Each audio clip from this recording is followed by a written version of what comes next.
Please be ready for a dictation of writ petition number 154 of 2020. It's Vinod Dua versus Union of India and others. It's a Supreme Court of India judgment and starts from bottom of page 5.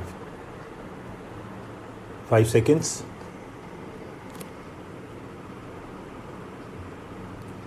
Start. In above said case, your presence is required for interrogation.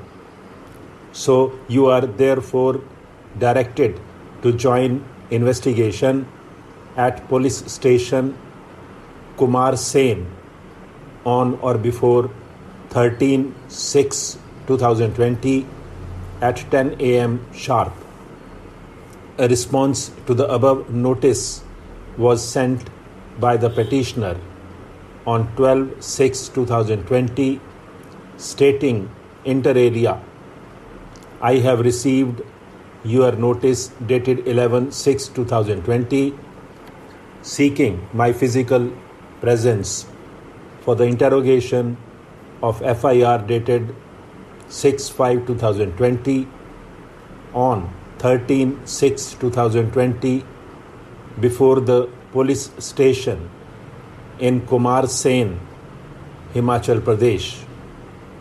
I wish to bring to your notice, as per Himachal Pradesh COVID guidelines dated 11/5/2020, any person coming from the red zone is directed to be in institutional quarantine for a period of 14 days.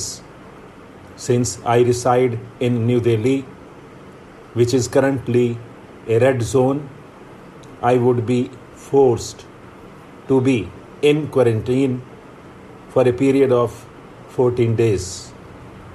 Further, I wish to bring your kind notice that I am 66 plus years old. Therefore, as per MOH guidelines, all citizens of 65 plus age are asked not to travel due to health safety risks. Further, I suffer from thalassemia minor with iron deficiency anemia, pancytopenia, chronic liver disease with portal hypertension and splenomegaly, diabetes and hypothyroidism. I also have oesophageal varices with a high risk of bleeding.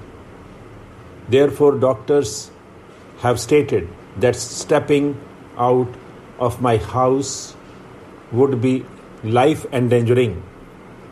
I am attaching my medical certificate herewith. Meanwhile, I would join the investigation through email or any other online mechanism.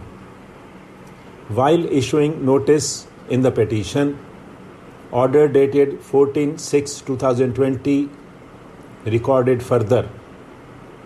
Mr. Vikas Singh, Learned Solicitor Counsel, appearing for the petitioner, submitted that the Himachal Pradesh Police had contacted the petitioner day before yesterday in connection with the investigation in the crime referred to above. Considering the circumstances on record, we deem it appropriate to direct as under: A. Pending further orders, the petitioner shall not be arrested in connection with the present crime. B. However, the petitioner, in terms of the offer made by him in his communication dated 12/6/2020 shall extend full cooperation through video conferencing or online mode, and C. The Himachal Pradesh Police shall be entitled to carry on the investigation, including interrogation of the petitioner at his residence after giving him prior notice of 24 hours and complying with the social distancing norms prescribed during COVID-19 pandemic. The affidavit in reply filed on behalf of the state shall indicate the steps taken during investigation, and a complete status report shall be filed before the next date of hearing. The concerned investigating officer shall remain personally present in case the open court hearing is resumed by this court, or shall be available in case the proceedings are taken up through video conferencing mode. Some of the grounds raised in the instant writ petition relating to the prayers quoted herein above are: A. Because the contents in the video is pure and simple critical analysis by the petitioner of the functioning of the government and cannot by any stretch of imagination be said to be offences under section 124A, 268, 501, 505 of IPC. B. Because the decisive ingredient for establishing the offence of sedition under section 124A IPC is the doing of certain acts which would bring to the government established by law in India hatred or contempt, etc., which would incite violence or create public disorder.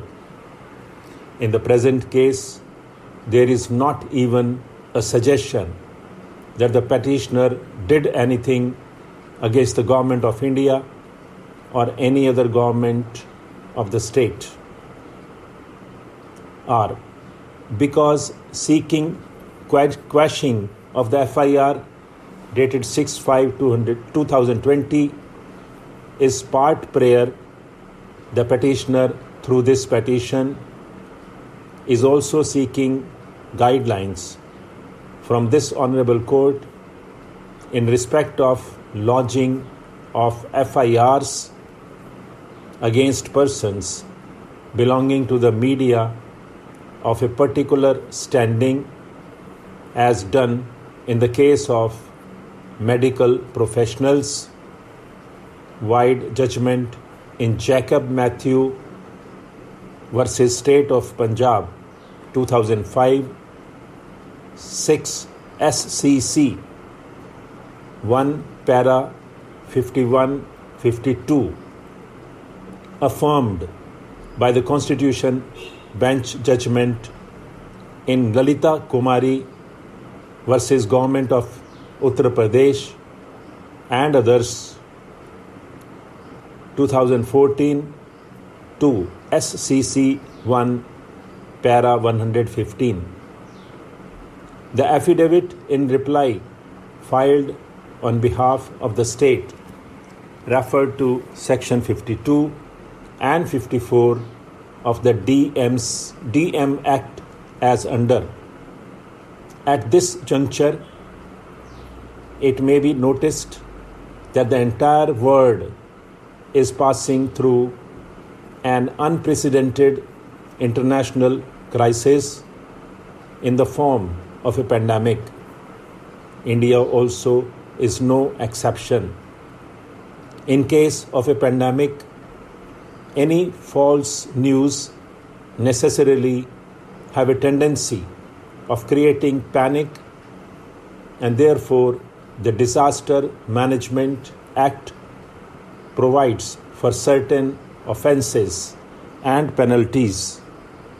Section 52 and 54 of the Disaster Management Act read as under: whoever knowingly makes a claim which he knows or has reason to believe to be false for obtaining any relief, assistance, repair, reconstruction, or other benefits consequent to disaster from any officer of the central government, the state government, the national authority, the state authority, or the district authority shall, on conviction, be punishable with imprisonment for a term which may extend to 2 years and also with a fine.